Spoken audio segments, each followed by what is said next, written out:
Let's go! Oh my goodness.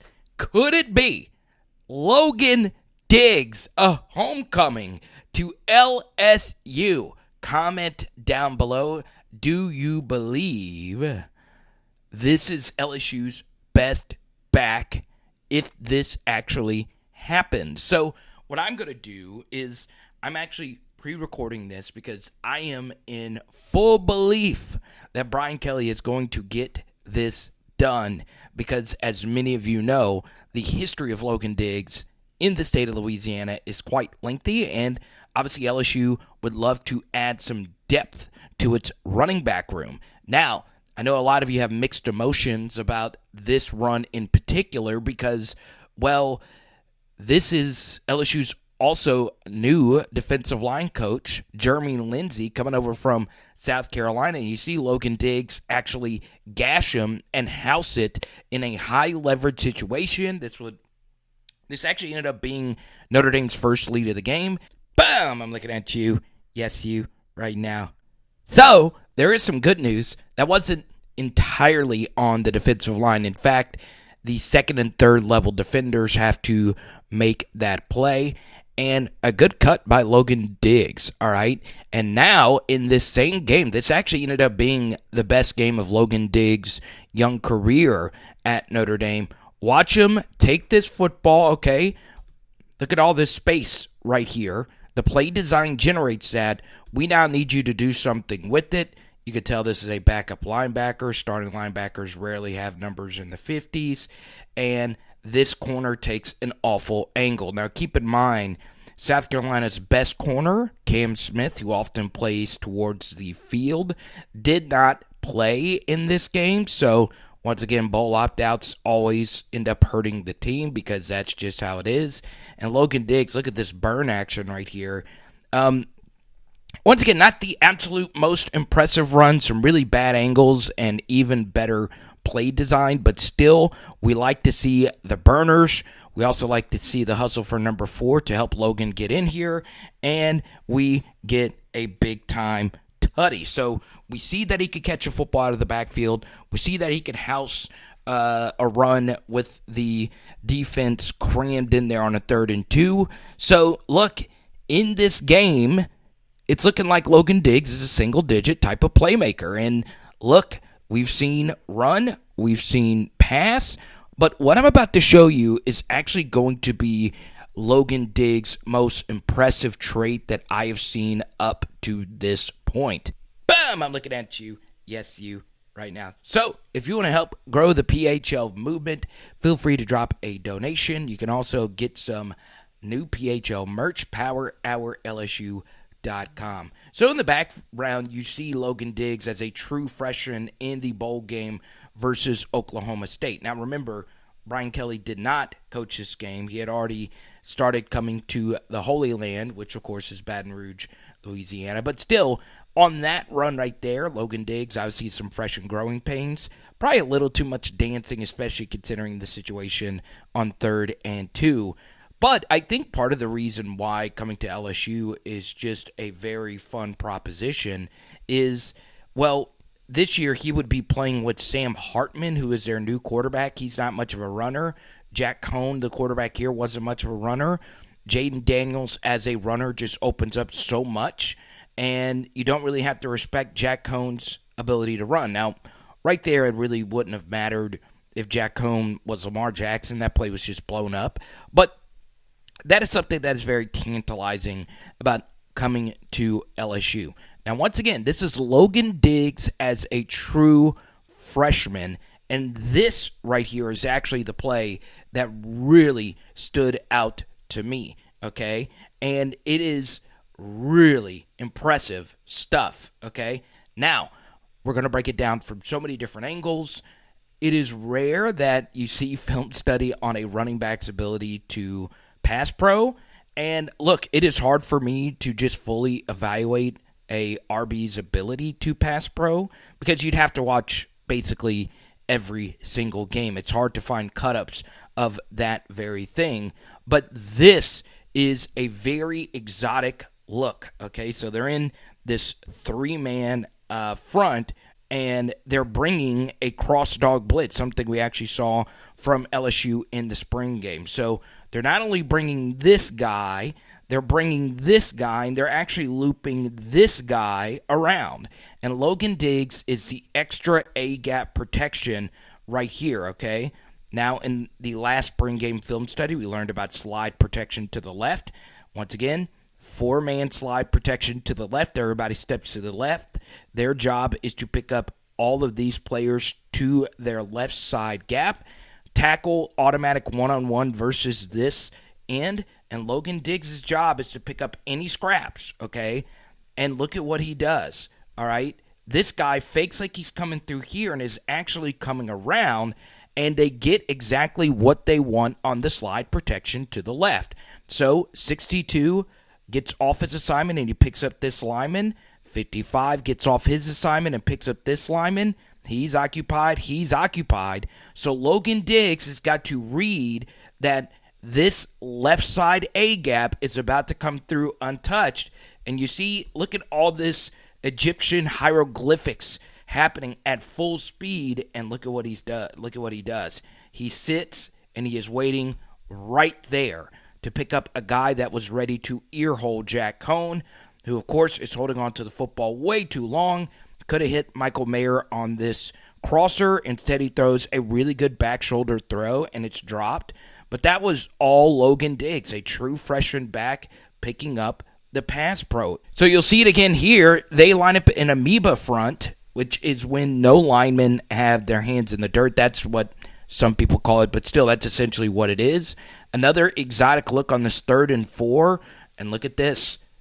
It's not the cleanest protection, but we were able to pick it up and help Jack Cohn get this football off in enough time to get a big 3rd down conversion, okay? Now you're going to get the end zone angle here, and once again, it's just good pass protection. And there was something very interesting that happened here.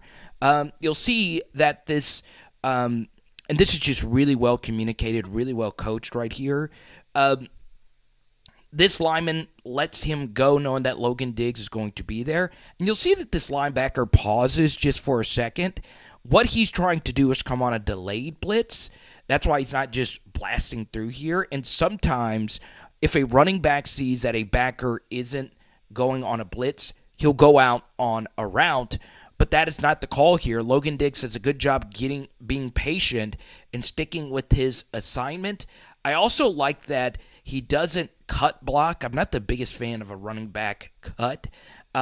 He just sticks them. That's all we need. It's just that little bit of time right there to allow this drag to get open underneath. So it's really good pass pro from a true freshman. Now, I haven't watched much of his sophomore pass protection, but this is very promising indeed.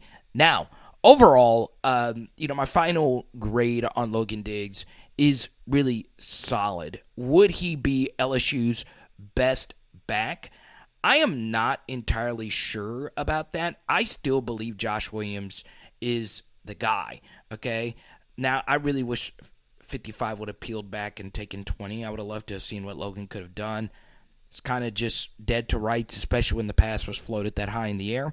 But I'm going to play, the rest of this cut up here in the background while I share with you a few extra things, okay? Now, I want you to remember this play right here, okay? We might be talking about this exact play design soon in an upcoming video. But if 55 would have just taken 20, look at all this room we have to operate right there. So good play right there by 20. But once again, remember this play. Now, what I want you to do is ask yourself this question, okay? Do you think Logan DIGGS is the best back in the backfield for LSU? If this indeed happens, this might be dated. It might already be announced by the time I actually post this. I still think it's Josh Williams. I do, because Josh was so good for us last year. But I am in favor of LSU bringing in an extra body, especially one that really wants to be there. Once again, some good pass pro right there by DIGGS again. So, yes, this is obviously something that I am pretty excited about. Uh, just judging him as a runner, I do feel, not only in this game, but just some other games I watched, that there were some runs that I felt where there was still some meat left on the bone. And what I mean by that is there were some extra yards to be there, whether it be getting skinny through a hole, whether it be, breaking a few tackles here and there. I do think I saw that, some on Logan DIGGS' tape. So what I will say is he is not special, okay? He is very good, and that is perfectly fine. There's not many special running backs that exist. There's probably far fewer than one would like to think. So he is very good, and he obviously bolsters a running back room where we don't know the status of John Emery. We don't know if Armani Goodwin can stay healthy. Josh Williams has had, obviously, just this lingering injury, and that makes sense. He did play a lot of football for us this year, and he didn't play in the bowl game. He didn't participate in spring. And it is concerning, as great as I think Caleb Jackson was coming out of school, coming out of high school, out of Liberty, he also is coming off an injury here. So let's, keep it a buck that this LSU running back room has been really banged up, and for the most part, Logan DIGGS was never really just the workhorse back at Notre Dame. And look, I produced this on live streams. I produced this just in short form videos recently. There is some content that I have put out there. Should LSU go get another back in the transfer portal? And I said, sure, let's go get one, but we don't need one. However, if one did pop up in the portal, that would make a lot of sense for us. Let's go get him. And this one obviously makes a lot of sense. He's coming back home to play for the coach that he initially committed to, and LSU, which I feel, once again, there's far more plugged-in recruiting reporters and analysts out there. Last I checked, LSU moved in a little late on Logan DIGGS as a 3-star coming out of Rummel. So, I think now, like we've done with other 3 stars that were overlooked, they want to come back home. All right? They want to come back home, even if LSU moved late or never really offered at all. We've seen that with Greg Brooks. We've seen that with Joe Fouché. We've seen that with a corner who used to play for Oklahoma State by the name of Jarek Bernard Converse. That might be Jarek at the top of the screen right here. So, yeah, it definitely just makes a lot of sense. And I still think Josh is RB1, but Logan DIGGS is going to play a lot, once again, if this actually happens. Now, I have a little extra something spicy for you at the end of this video today, and it is going to get the Notre Dame fan base infuriated. Logan, starting with you, why Notre Dame? I feel like it was a really easy decision for me. Coming where I come from, down south, kids like me don't get the opportunity to come to a prestigious college like this, and it was a blessing. You get the best of both worlds. You get to play, the best football in the country, and you get the best education in the country. So I feel like me taking that leap of faith and, getting outside of my comfort zone and, coming up north. I never been up north and, a little trying chilly something up here, new. huh? Oh, yeah, definitely. Trying something new. It was a really good experience for me, and, I'm happy how it's going so far. Bah! One final boom.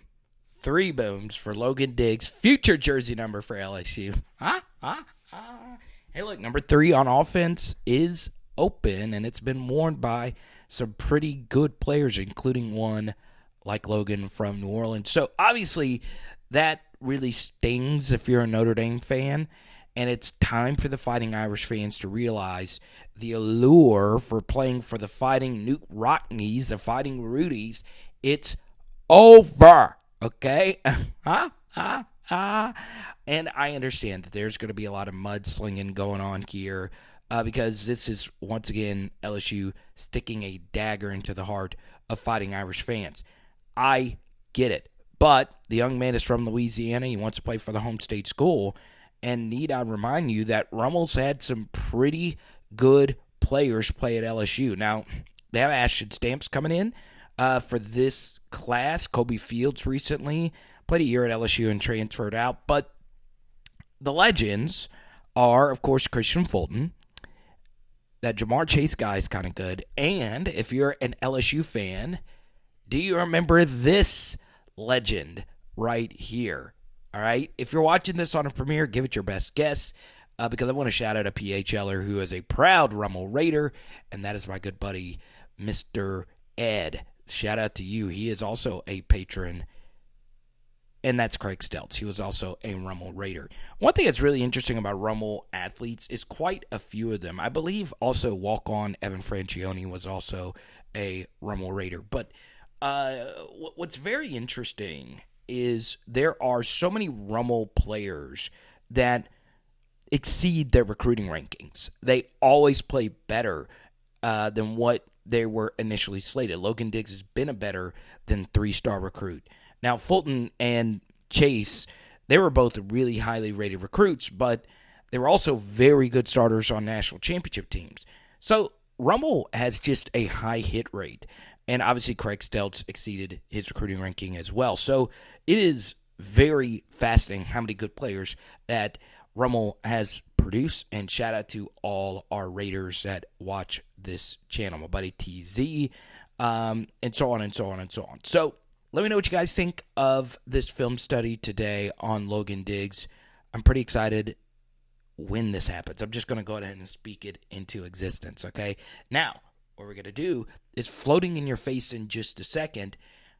Bang! That is one of my shorts I created on a stat that shows LSU's running back room was actually better than Bijan Robinson and Roschon Johnson at Texas. That video should be floating in your face by now.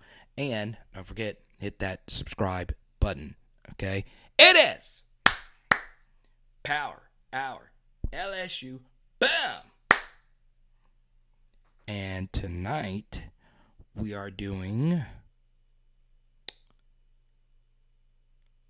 some lemon pepper chicken wings. Let's go!